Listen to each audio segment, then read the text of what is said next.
Check it out. We're looking down on elephants in the Okavango. That's pretty cool.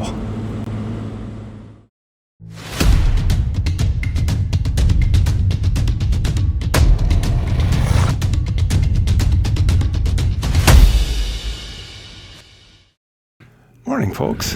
Got a good night's sleep last night at Gweta Lodge.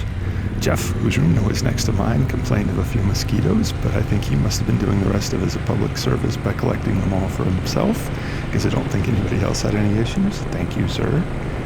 At any rate, we're headed out today for the short ride from Gweta over to Maun. It's only a couple of 100 kilometers and it's all tarmac. It should be an easy day of riding. May even get there early enough that we have a little time off before we head out in the late afternoon for a private flight out over the Okavango Delta. But first, the obligatory gas stop.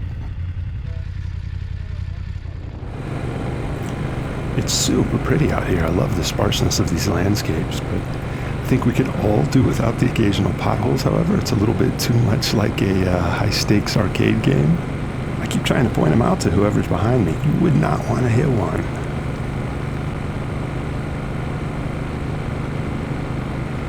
Whoa, whoa, whoa, whoa, whoa, hold up.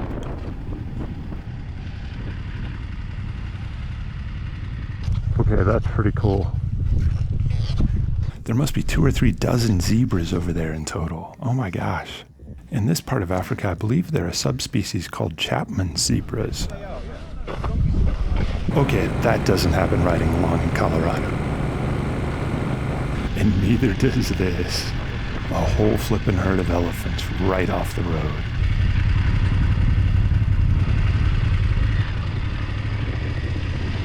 Alright, let's see if we can just ride nice and slow and steady past them and not disturb anyone.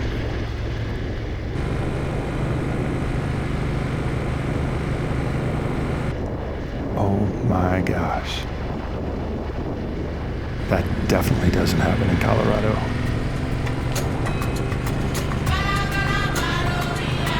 And there's more. It turns out these elephants are actually kind of hoodlums. Somebody told us that there's a water main that runs along the road that the elephants have learned can be damaged to create leaks, and from the elephant's perspective then, a permanent watering hole. A few years back though, just south of the bird sanctuary actually that we visited yesterday, some elephants accidentally knocked over a power line next to one of those leaks, and it ended up electrocuting a number of them. It made the New York Times at that point. Really tragic. So, well, there's your uplifting story for the day.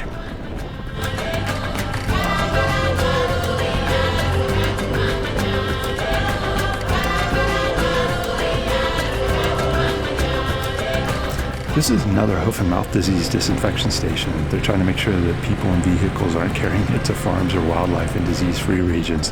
There's these little disinfection stations all over northern Botswana.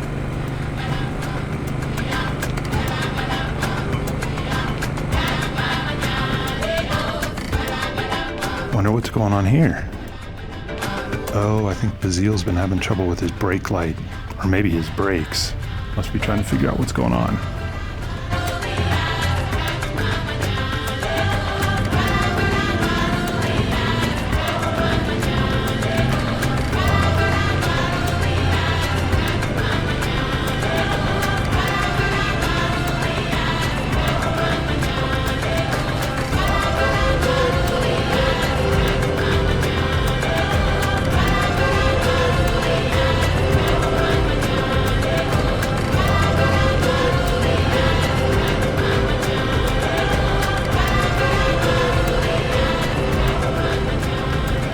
Alright, this must be Maun, and that means we must be close to lunch.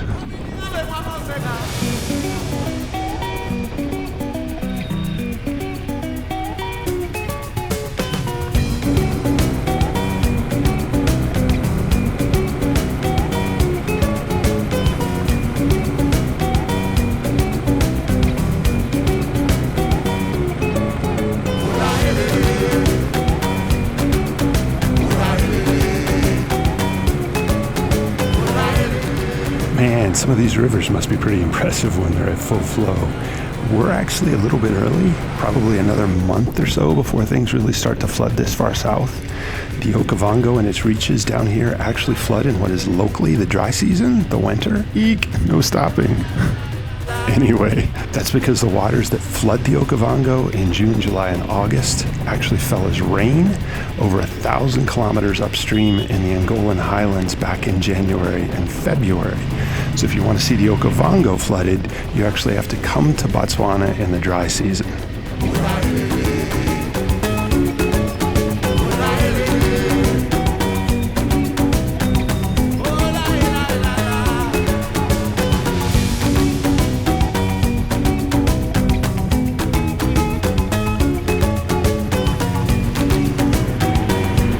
What a cute little town. I like it here.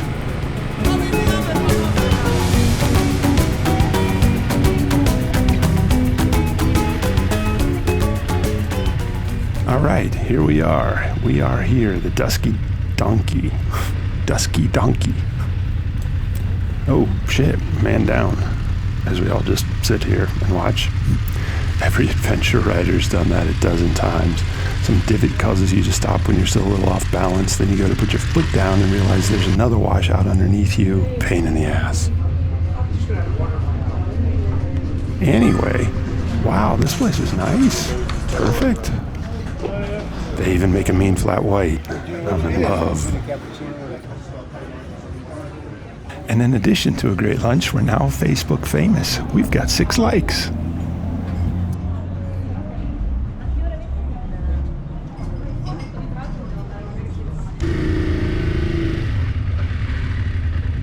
Man, that lunch was fantastic. So was the coffee.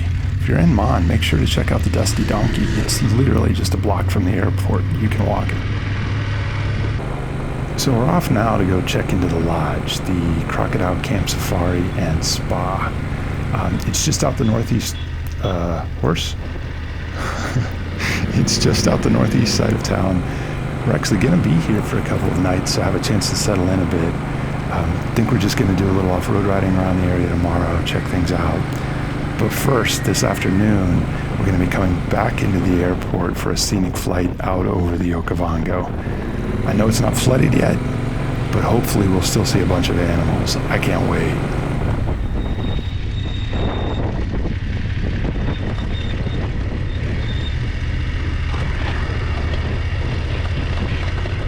Crocodile Camp Safari and Spa.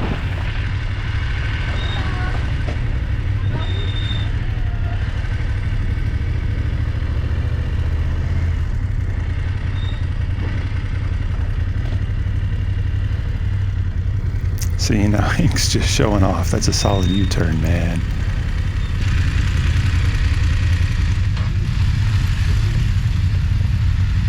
I have to go to beer then. Let's do it.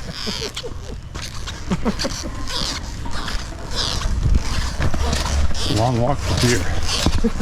Fuck this.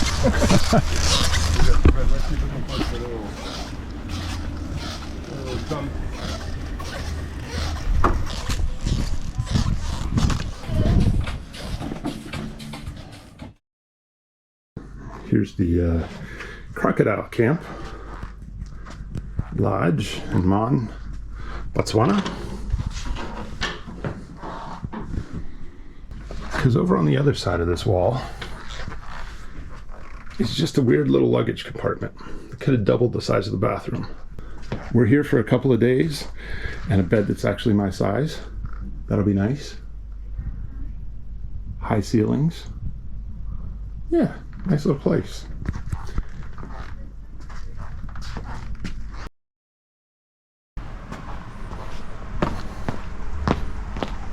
All right, vamonos. To the airport we go.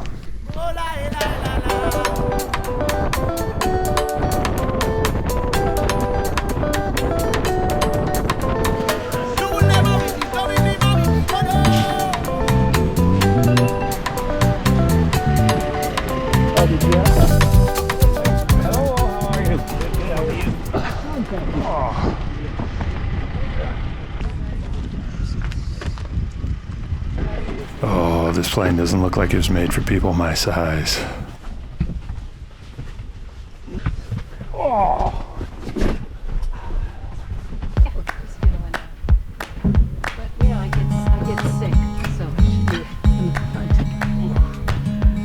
good news is there's 2 pilots.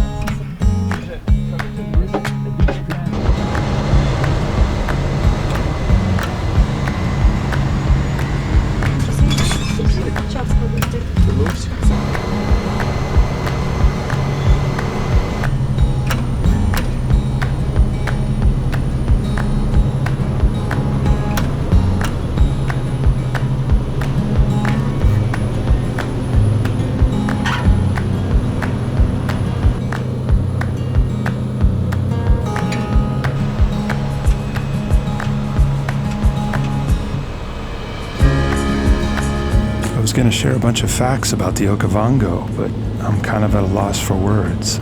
Majestic is the only one that comes to mind.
Check that out. A little pickup game of pool in the shade of a tree on a street corner. I love this place. I'm gonna call that an all right day. Rode within 50 meters of both zebras and elephants, had a great coffee and a great lunch, and finally got to see the Okavango Delta from only about 150 meters up. This trip seems to just keep getting better and better.